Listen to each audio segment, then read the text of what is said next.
20 वर्षीय जोसेफ अपने घर के बाहर कुर्सी पर बैठा लगातार कुछ सोच रहा था। तभी उसका एक दोस्त वहां आ गया।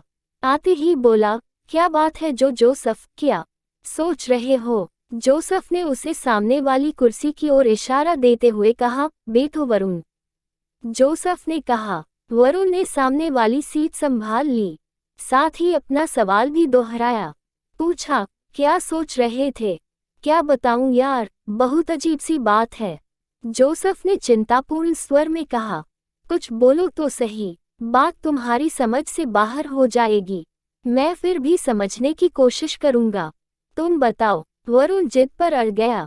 तो सुन। वरुण ने पूरा ध्यान जोसेफ की तरफ किया। जोसेफ ने बताया, कल रात मुझे डैडी की बहुत याद आ रही थी। मैं कब्रिस्तान में उनकी कब्र पर आ गया था। वहां जाकर मैंने फूल चढ़ाए और वहीं बैठ गया। फिर कुछ देर बाद में चर्च में आकर डैडी की आत्मा की शांति के लिए प्रार्थना करने लगा। तभी मुझे ऐसी आवाज आई जैसे कोई रो रहा है। फिर एक साथ 2 लोगों की रोने की आवाज आई। फिर 2 मिनट के अंदर अंदर मैंने अनेक लोगों के रोने की आवाज सुनी।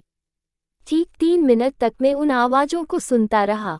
फिर चर्च के पीछे कब्रिस्तान में वापस लौट गया, क्योंकि मैंने अनुमान किया था कि रोने की आवाज वहीं से आ रही है। सो मैं वहीं चला गया। कब्रिस्तान में पहुंचने के बाद मैंने वहां किसी को नहीं देखा, मगर रोने की आवाजें लगातार मैं सुनता रहा।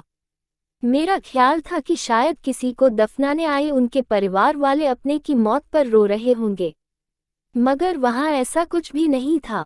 वहां तो सन्नाटा फैला हुआ था, बस रोने की आवाजें गूंज रही थी। मैं काफी देर तक कब्रिस्तान में चारों तरफ देखता रहा, मगर दूर दूर तक कोई नजर नहीं आया। बाद में मैंने पुकारा, कौन रो रहा है? मुझे मेरे सवाल का कोई जवाब नहीं मिला, पर रोने की आवाजें उसी समय बंद हो गई। इसी के साथ मैंने देखा कि कुछ परछाइयां बड़ी फुर्ती के साथ कब्रिस्तान से बाहर जा रही हैं। मुझे कुछ भी कर पाने का मौका नहीं मिला। अचानक ही वो परछाइयां गायब हो गई। बात तो सचमुच बहुत अजीब है। वरुण बोला, मैंने तो पहले ही कहा था कि बात तेरी समझ से परे हो जाएगी, पर मुझे तेरी बात का पूरा विश्वास है। क्षण भर चुप रहकर जोसेफ ने कहा, समझ में नहीं आता यार कि वह क्या था जो कल रात मैंने देखा तथा सुना। मुझे तो लगता है कि वो आत्माएं थी। वरुण ने सोचपूर्ण मुद्रा में कहा, लेकिन यार, क्या तू ही सोच सकता है आत्माएं भी रोती होगी? हाँ, आत्माओं का रोना तो सचमुच आश्चर्यजनक है, क्योंकि वो तो इतनी शक्तिशाली होती हैं कि जो चाहे कर सकती हैं। पर वह रो क्यों रही होंगी? वह शायद दुखी होगी। जोसेफ बोला, आत्माओं को क्या दुख हो सकता है? क्या मालूम, ये तो वही बता सकती हैं। जोसेफ ने कहा, हमें उनसे चलकर उनका दुख पूछना चाहिए। शायद हम उनकी कोई मदद कर पाएं। ठीक कहते हो, जोसेफ ने सहमति से कहा, हम आज रात कब्रिस्तान चलेंगे।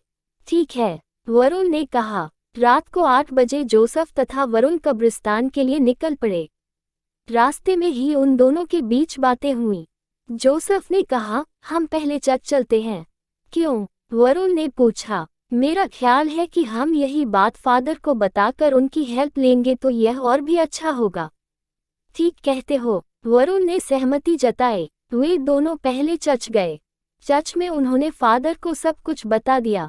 सुनकर फादर ने जोसेफ से कहा, रोने की आवाजें कल सुनी तुमने? यस फादर, पर मैंने तो ऐसी कोई आवाज नहीं सुनी, जबकि मैं हर वक्त ही रहता हूँ। पता नहीं आपको आवाज क्यों नहीं आई, मगर मैंने तो बिल्कुल साफ आवाज सुनी थी। अभी इनमें इस बात पर बहस चल रही थी कि अचानक रोने की आवाज आने लगी। आवाजें आते ही उनके बीच हो रही बहस एकदम शांत हो गई।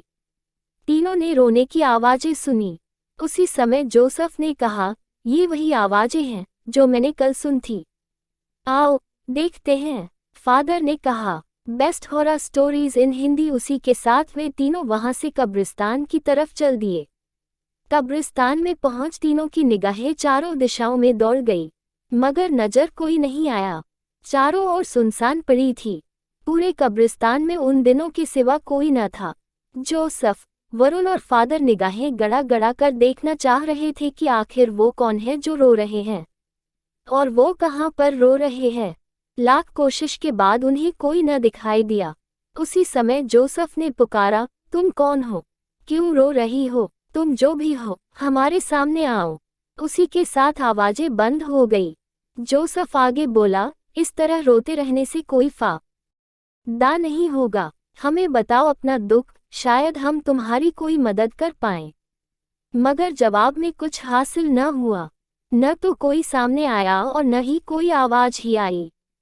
जोसेफ ने फिर कहा, अगर तुम किसी बात से घबरा रहे हो तो तुम्हें हमसे घबराने की कोई जरूरत नहीं। हम वायदा करते हैं कि हम तुम्हें किसी तरह का कोई नुकसान नहीं पहुंचाएंगे।